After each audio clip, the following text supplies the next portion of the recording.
Hey y'all, how are y'all doing? We are freezing down here in Louisiana. It's turned off really cold this weekend, and it is the weekend, so I'm going to take some time today and make a slower cooked homemade recipe, gumbo. I've done it with y'all before, but this time I've actually got a recipe written down that I can share with y'all because I've never written it down before. So this keeps me from working, and this is sort of my release from working paperwork, tax paperwork all weekend. It's therapeutic to me. Did y'all just see the electricity's going on and on? Good thing we got gas, right? I know. It's gonna start that just because I got on here with y'all. It's freezing temps down here. I've got a whole fryer. You see him? I washed him really good, and under him's got the liver and the gizzard and the heart and neck bone, because that all gives a real deep flavor in our chicken stock we've got to make for our gumbo. So this is why I'm getting this done this morning, and we'll make this later whenever we get it all done. First thing I'm going to put into my stock pot is the same things that are actually going to be in the gumbo later, like chopped onion that I saute. So I'm echoing the flavors in my stock, okay? So I want to put a small little yellow onion, or Spanish onion is what I call them. And I've got a big one to chop up later with y'all, I sure do. But I'm going to put this over in the stock pot because we definitely want to echo our oniony flavor. And gumbo is something down here in Louisiana, or anybody that makes gumbo, we almost consider it a religion. You know what I mean? I mean, we're real serious about it. So that's why I start from scratch on my gumbo. There are lots of shortcuts you could take, and I have. If I've been in a mad dash hurry, I'll just cook boneless, skinless chicken breast and thighs down in here, and they'll cook up much faster. But it's not stock, it's broth, you know. And I mean, it's good and wonderful, and nobody complains, but I mean, gumbo is almost like you're putting your heart and your soul in it, you know, and you want it to feed people's bellies, but more you want it to feed their soul. I mean, it's a religion, it really is. So we're going to start with the whole chicken, and we're going to make some stock today just because we can, and it's freezing temps and we can't go outside and do anything. I do put chopped red bell pepper, so I'm putting the top of it right now. I've pre-washed all of this really good in cold running water, okay? So that goes in there. That will add to our stock. I'm also going to chop a green bell pepper, so I'm just going to cut off this top that I normally cut off anyway, and it's going in our stock. And sometimes if I chop this for other things and I'm not making gumbo, I'll freeze these things, and I have that frozen in the canning kitchen, but I'm not walking down there because it's cold, guys. First thing this morning, my friend Cam called, and she's on the water system that our youngest son oversees. Well, he does the maintenance and the reading and the fixing, and so she texted me and said, we have no water. What is John Tyler's number? So, or she said, who do I call? I said, just want to call him because he's the one got to go fix it. And of course, things had frozen, things that they had wrapped in heat tape and had heat on, and still frozen because we're just not accustomed to freezing temps down here in Louisiana. I've got a pot of garlic. Y'all know I use chopped garlic all the time, but for this feed your soul gumbo, we're going back to the basics, just what I learned from my mama, and you use fresh ingredients that you chop yourself, okay? That's the only reason. If you want to take a shortcut, you take that shortcut, and I will not tell anybody. I have been in a bad hurry before, and I've had to use that seasoning blend with the onions, celery, and bell pepper, green and red, and parsley that's frozen in your freezer sections at the grocery store. I've had to do that before, so don't feel bad if you do, okay? Do not feel bad. I won't tell a soul. I've got a couple of green onions. Just going to kind of chop them in half so they'll fit down in here. Just like that. I've got a couple of stalks of celery. I'm going to do the same, just chop them and put them down in here. And now to this, I want to add some salt.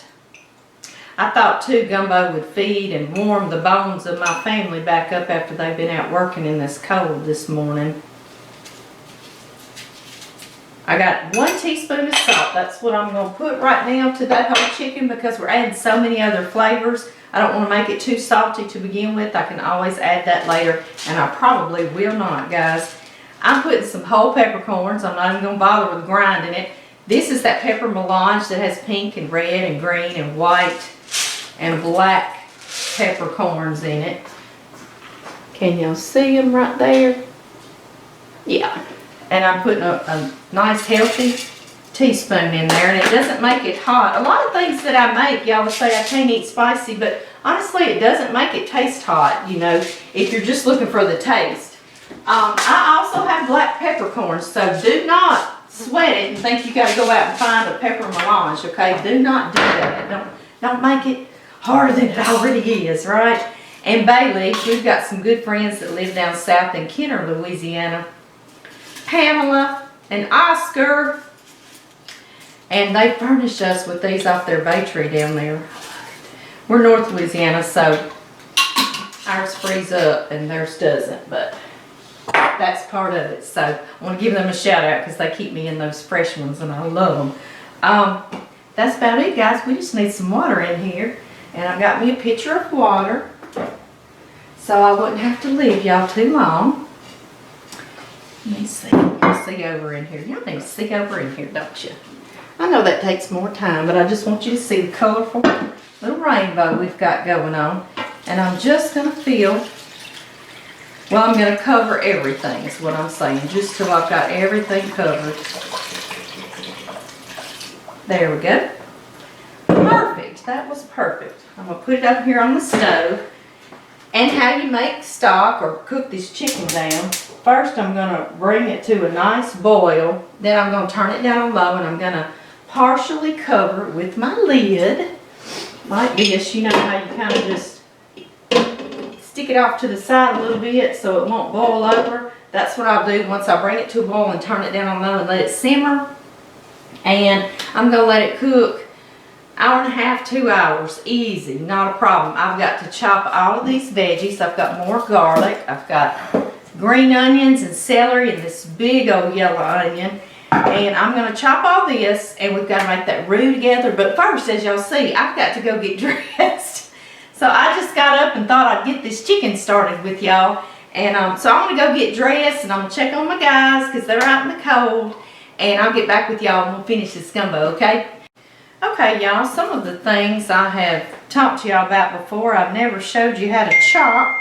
And some of you have asked me, and I know I'm silly, I just assume we all know. Y'all saw I cut the top of that bell pepper off. That's normally what I would do. Then I'll go and I'll kind of just shave this bottom off.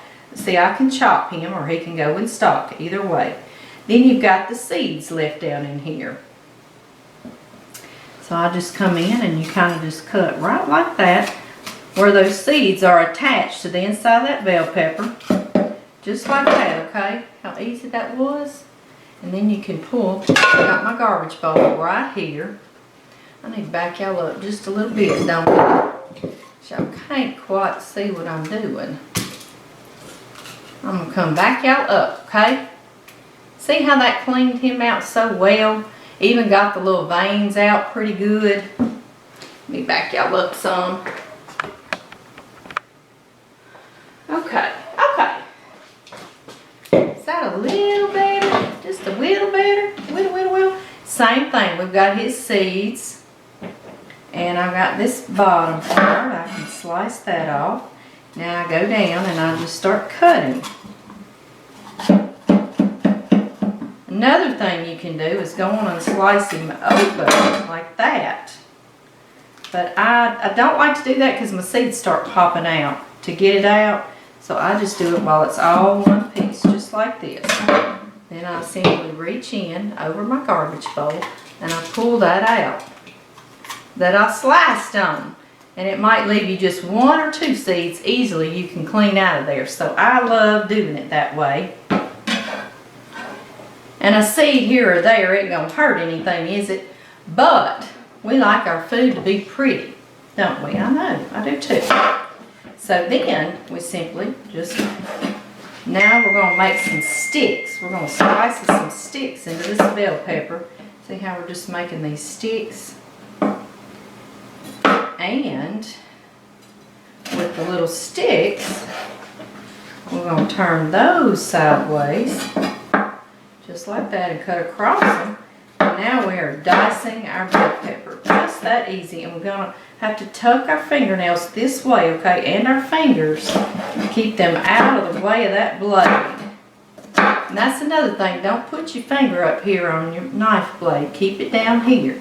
So you've got good leverage and control of it. Your finger up here doesn't give you as much control over your blade actually, okay? And now, that's how we dice that bell pepper, okay? The red one will be done the very same way. Just like that, I'm going to slice me some sticks here, just like this, real quick like. You need a sharp knife, and mine needs sharpening, so here I see it. I'll tuck my fingers in, and then I'm going to go back across this bell pepper. And I know they can be a little intimidating. They got all that stuff inside of them. You're like, well, what do I do with that? Well, that's what we do with it right there, okay? Keep your bench clean. Keep you a garbage bowl right there so you can keep your work surface cleaned off. We've got our garlic cloves right here, and I'm going to use three. I put one in the broth, and I'm using these three, or the stock, I should say. You see how I'm just smashing them down on this? That makes it where I can easily peel the skin off. Do you see how easy that came off just because I smashed him like that? It's fabulous. It's fabulous, fabulous. Gets that right off for us. And because I'm that silly willy thing that wants some real pretty food, guys, I don't like that tip in where he was, you know, stuck into the pot or whatever. So I actually snip that off too. I don't want somebody to get that and say, well, that's not real attractive in my gumbo. What is that? So I take that off as well. And then on these garlic pods, now I'm just going to come in and slice them real thin little sticks basically as well. Then back across them the opposite way and dice it. Keeping my fingernails and my fingers tucked in, okay? Not out there in front of that blade. I have got cuts all over me, you wouldn't believe, for learning all that the hard way. Then I'll come back like this, and I really want to mince my garlic good, so I'll just go back and forth, just like this. Mincing it, mincing it, mincing it.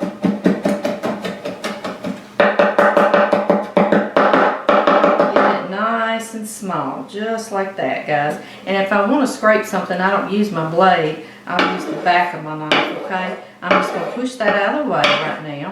And I'm going to finish that in a minute. I also want to show you how I chop my celery. First, I washed him really, really well. Like pulling him apart and washing down in there real good with cold, running, rushing water, okay? And then I'm going to chop both the ends off just like that. Isn't that pretty? I always think that's such a pretty little piece. Then you're going to take you a couple of the stalks of celery, and I like to cut into it, not all the way through, just a little, just enough. Do you see what I did? Where I can peel these strings off. You see those strings I just peeled off? Let me do it again. Cut just a little where I can get underneath that and peel that back, just like that, so you get the strings off of there. Same thing with this one. I'm going to do the same thing. Just a little bit. That's how I do it anyway. I bet we all do it different. Kind of like gumbo recipes. You're going to ask 10 people and get 10 different ones. Okay, now, here we go.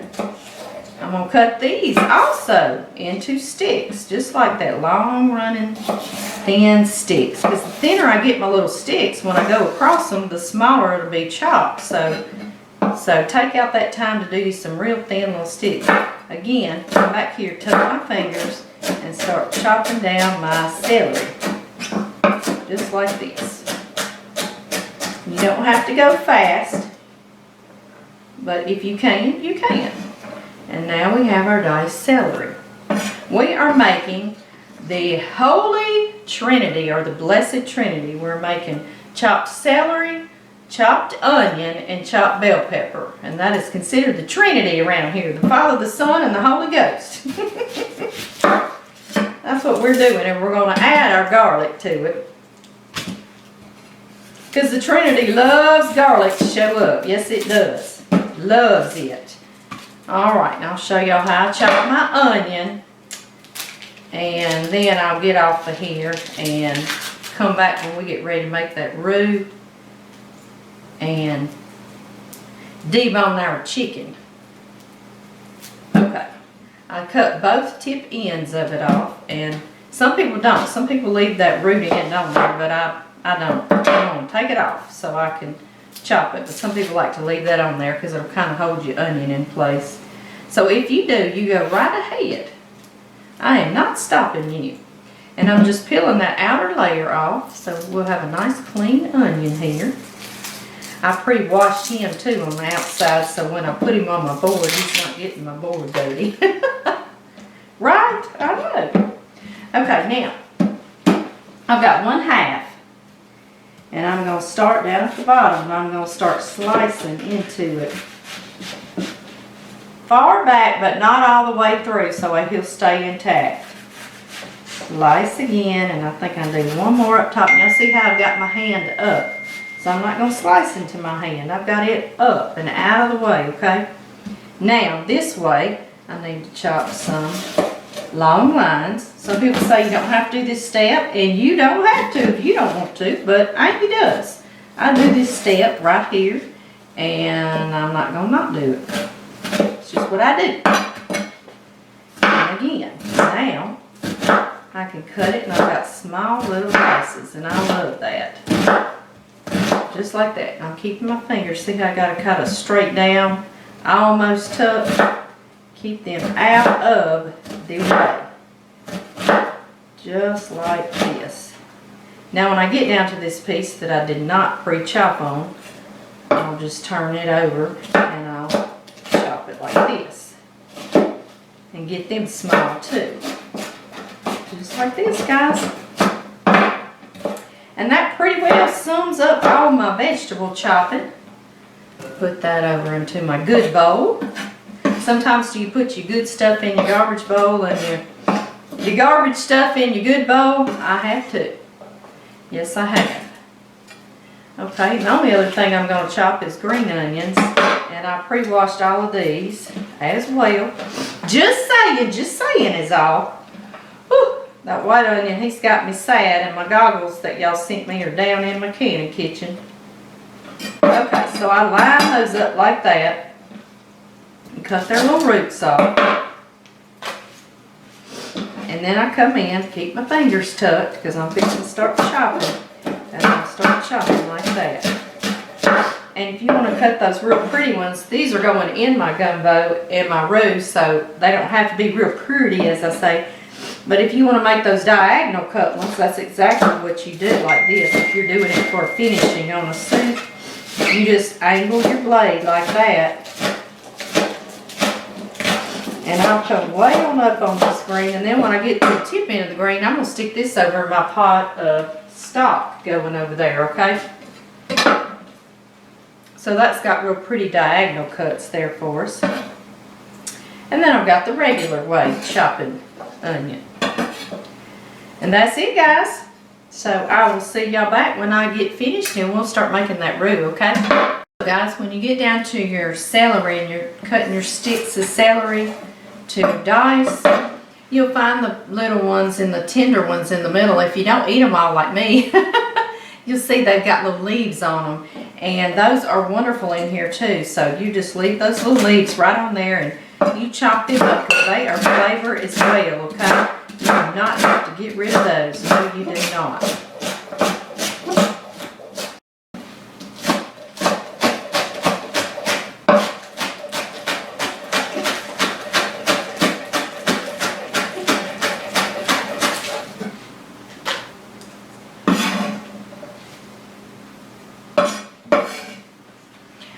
We are done.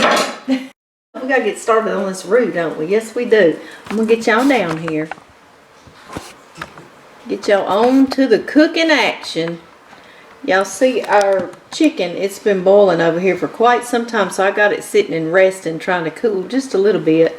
We're going to start on this roux since we've got all our veggies chopped. Alright, into this cast iron skillet that I've got the fire on, I'm going to put a 1/2 cup, and I'm using canola oil today.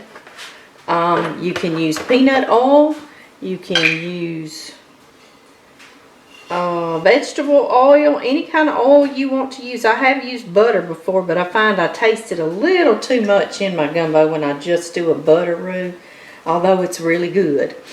So we're just going to use a flavorless oil today. So that's a 1/2 cup into my hot pan. So I'm also going to put a 1/2 cup of just all-purpose flour.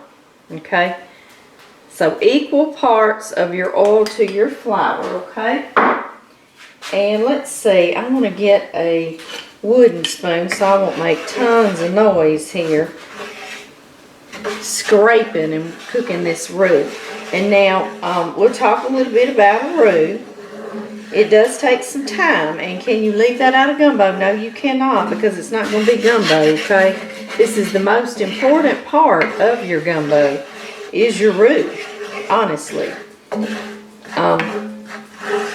So we're just going to go low and slow, and we can do other things. We're going to need to debone this chicken over here sitting in this pot, so we can do that. We've already got all these veggies chopped. Y'all chopped a little bit with me, see that? And I want to thank y'all for getting me to writing these recipes down, because you know, I'll talk a little bit. Let me raise y'all up just a little bit so I can see y'all. I've never written down any of these recipes, not my mama's red beans and rice or the barbecue sauce or any of those things I've been making since I was a young girl. And you take it for granted for years and years and years, you know, because it's in your head, it's in your head. But my mother has Alzheimer's, and she is 73 she turned. And so then it makes me think, you know, well, what if that happens to me? And so, because it could. And so, what I'm doing is I want to thank y'all for bugging me and carrying on, saying, Amy, please write that recipe down. Please share that recipe with me, because I've never written like this gumbo down. And so now y'all have persevered, and y'all have gotten me to do that, and I want to thank you for that, because this actually is for me too. And you know, my kids be so mad if they want to make that. I wish Mama would have written that down one time, you know, and I never have. And I've been making it for, goodness gracious, 30 years. I know I've been making it, if not longer. So thank you very much for letting me, getting me to write this thing down. You see, this is going to be labor of love. We can't leave this and walk away from this. We're going to babysit it. But I am going to strain my chicken stock, keep wanting to call it broth, and debone my chicken over here. And so I've got other things I can do while this is doing it, but I'm right here at it, and I can watch it and not let it burn. I have seen people bake this in the oven, and one time I want to do a much quicker and easier gumbo recipe, you know, and so we're going to do it in the oven that time. I have also sauteed some sausage. Y'all see that? That looks good, doesn't it? I'm going to show you what kind I use. I believe this is based out of Louisiana. It's Down Home brand. It's a smoked sausage. It's really good. It's not hot in flavor.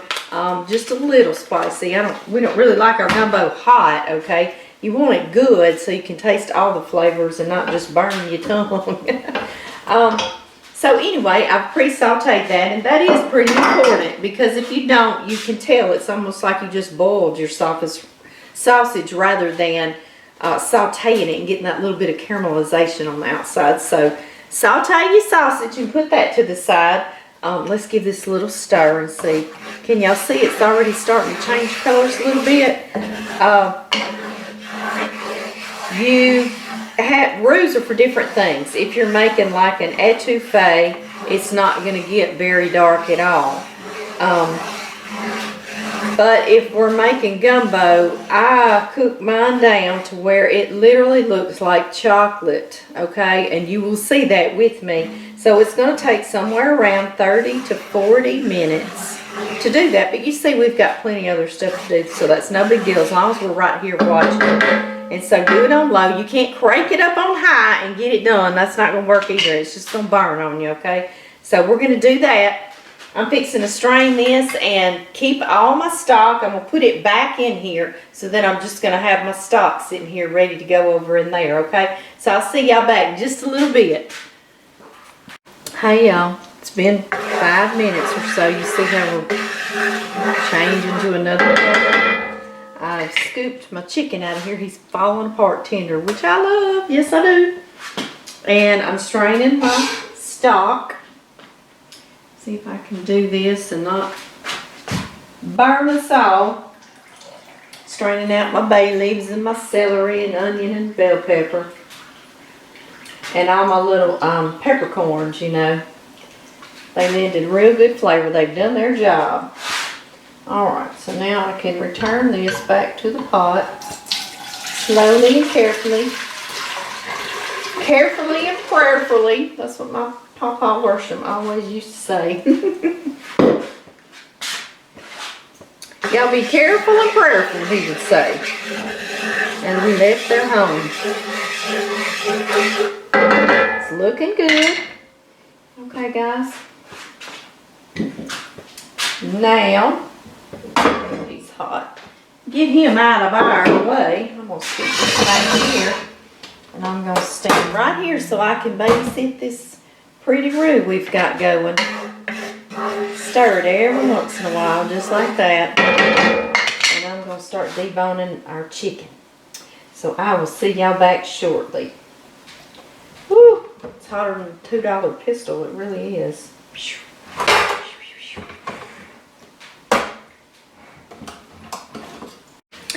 Okay, y'all. I have gotten the chicken deboned. The hot chicken deboned. Turn this on because I want to show y'all what a beautiful color. Look at there. It's getting there, isn't it? That's looking pretty. Pretty, pretty, pretty. Something I wanted to show you. I'm just chopping my chicken into bite-sized pieces, just like that. And it is so tender. I believe I could do this with a butter knife, and I love that. Love some tender, tender chicken. Something I wanted to show you when you're deboning a chicken. One time we're just going to debone a chicken. I need to do that video. Right here on the backbone is this little piece of meat down here in this socket. That is called an oyster, okay? Chicken oyster. Of course, it's chicken meat, but it is the best piece, and a lot of people will omit it, and I think it's called that because it's shaped like an oyster. Y'all see that? It is so good. It is so flavorful. So don't forget to get your little oysters out, okay? Alright, y'all. Won't be long and we can put all this together. I'll see y'all in just a sec. Oh, I gotta get back on here with y'all. Look at this. See it? I'm gonna bring you in. Do y'all see this? You see how it literally almost looks like chocolate? I mean, if you didn't know better, you'd think it was chocolate, wouldn't you? Seriously, you would. So, we are ready, guys. At this point, I'm going to put in all of those veggies we chopped. Green onion, celery, red bell, green bell, garlic, and yellow onion. All of that. Ooh, yes. And that is stopping that roux from going on and cooking anymore. But it's going to also help saute these veggies down. So, that's what we do right here. Also, to this, we are going to add just a sprinkle of red pepper flakes, okay? Just maybe a 1/4 teaspoon, okay? Seriously. Like that. Just like you just sprinkled, okay? Nothing major. Like I say, we don't want our gumbo so hot we can't taste all these fabulous flavors, can we? Parsley flakes. I'm using dried parsley. Gumbo season comes around, your parsley's frozen outside. So yeah, let me just get into this, right? And I'm going to use 2 generous tablespoons of parsley, okay? If you've got fresh parsley, you certainly can chop that up and put that in there. That'd be just great. And you see, these are going to have to go probably 7-10 minutes or so. Just sauteing down and sweating it out. Sweating out that gumbo, right?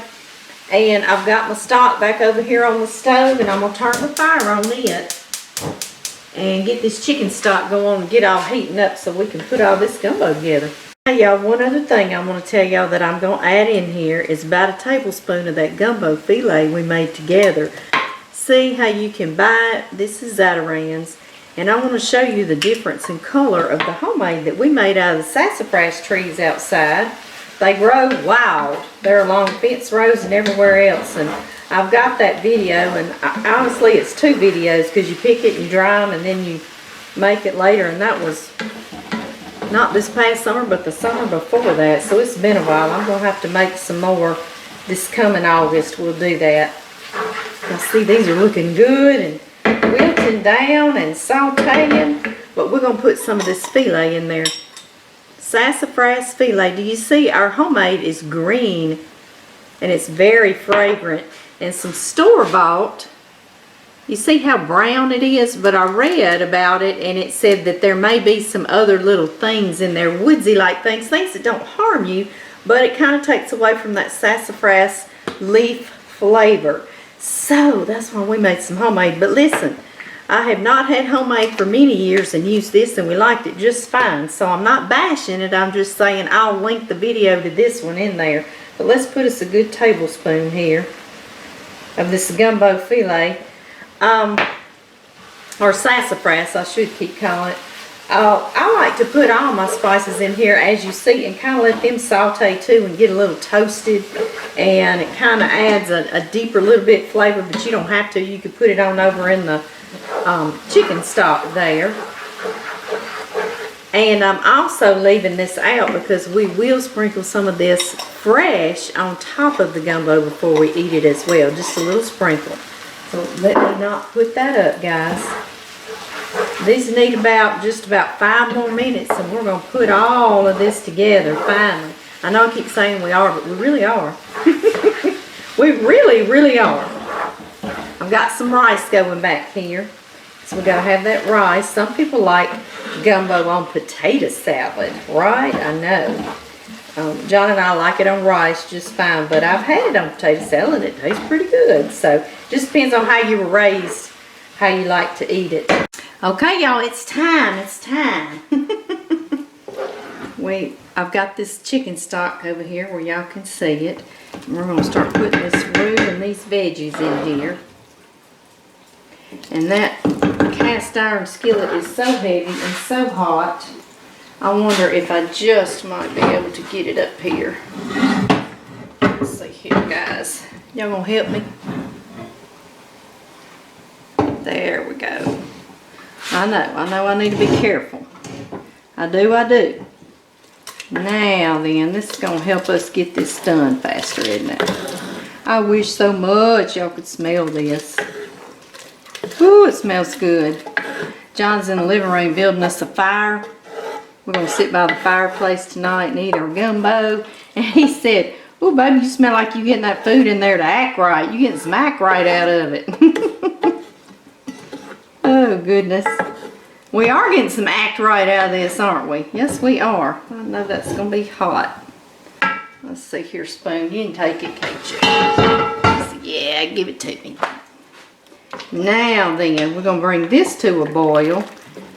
And I want to make sure that roux gets in there. It's kind of like, almost like you're making a gravy now, isn't it? So I want to make sure it's not lumpy at all. So get it stirred. And I'm going to bring this to a boil, and then I'm going to add the chicken and the sausage. And we're going to have gumbo, guys. It has come to a rolling boil. Yes, it has. So it is time for us to add everything in here and stir up that gumbo, isn't it? Yes, it is. We've got our chopped chicken. See if we can get it in here without Amy spilling it everywhere. Yes. Maybe we can. Using the back of my knife now to scrape so I won't mess up my knife blade. There we go. And let's not forget about all this sausage we cooked earlier and just set aside. We've got to get it in here too. Yes, we do. Yum. And this sausage is smoked, so it will give a nice smoky flavor to it. Something about gumbo is just like me making that chili. And John says it all the time. It reminds me of it. It tastes good tonight, but tomorrow night it will taste really good. Like after it's sat and just all come together. Alright guys, another boil. And we will have gumbo. Seriously though, once it boils again, you know, you can turn it down on low and you've got gumbo. But I usually let mine simmer for 30 minutes or so, or an hour. And again, if I want to make this in the morning and I want it to be, we're going to eat it for supper at night, I will put it all over in a crock pot and put it on low and just really let it simmer. So it doesn't matter really how long it simmers. We got gumbo, but we can let it simmer and come together some more. And I am, because y'all know I got a mess to clean up. So I'll see y'all back and we'll get John to ask the blessing over this gumbo. You like that? Oh, I love it. I love it. I don't like my belly on this side. I look like I'm pregnant. I'm going to leave that on there.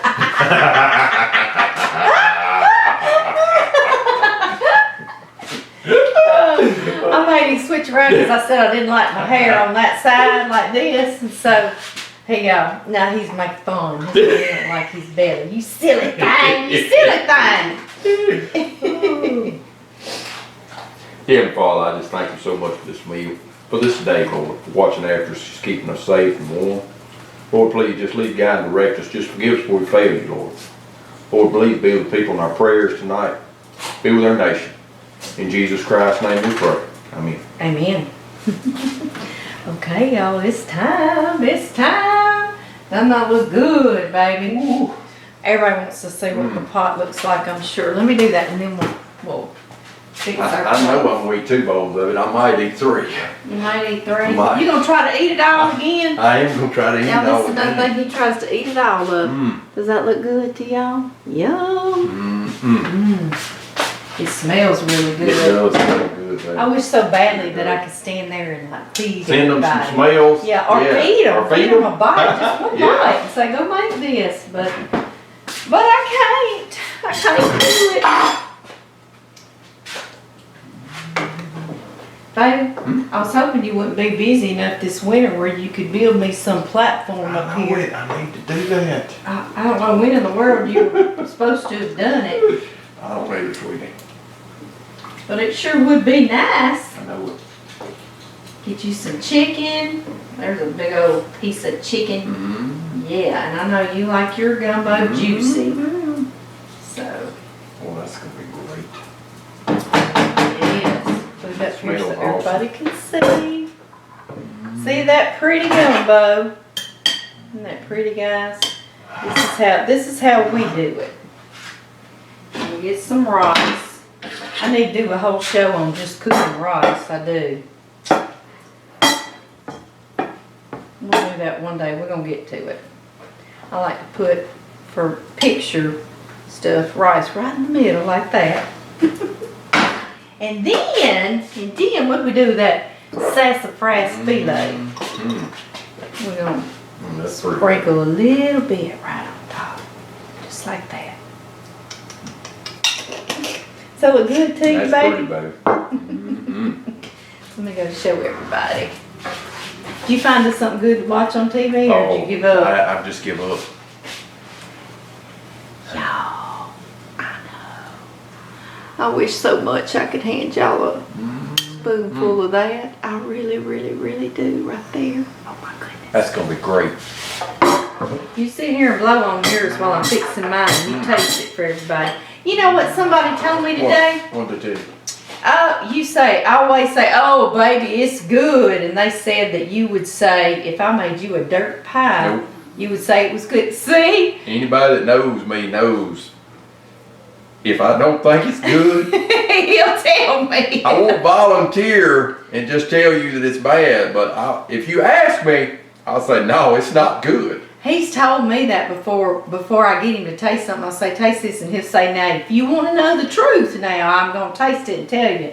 Don't ask me to tell you the truth. And so I always have to, so yeah, but she just meant you were being real sweet. But, what you think? I'll let you know after the next bowl. God, you gonna let me know? It's going to take this bowl to just kind of Figure it out? figure it out. Okay, Yeah, okay, I got you, Oh, wait a minute, I got to get a cracker going here too. Yeah, we do have to get a cracker going. Got to get a cracker. We gotta get us a movie or something going. Yeah. Baby. We are out of movies, we are out of series to watch. I mean, we just can't find anything. We need some good suggestions. Puppy dogs down there acting like we lied. They ain't had nothing to eat. They got some debone chicken earlier. They I sure know did. they're not starving around you. No, No, they're not. They said, we talked Mama out a bunch of debone chicken. What did I do with that sassafras filet again? Oh. Did I lose it? Here you go. I lost it again.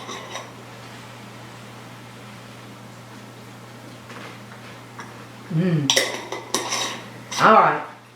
I guess it's time for us to go. He's starting to figure out that it's good. Okay, guys. And I told him that you always say that it's good now, but tomorrow it's going to be even better. Awesome. Yeah. Which we'll skip a day. We won't eat it again tomorrow, but one day this week we'll eat it left over. Like Tuesday evening. Yeah. Don't he sound like Andy Griffith when he does that? Yo, I'm just telling the truth. Yeah. I know you are, Yeah, baby. especially if it's cold one evening. Ooh, it'll be good. Yes, it will. Okay, y'all. We love y'all. We see y'all later next time.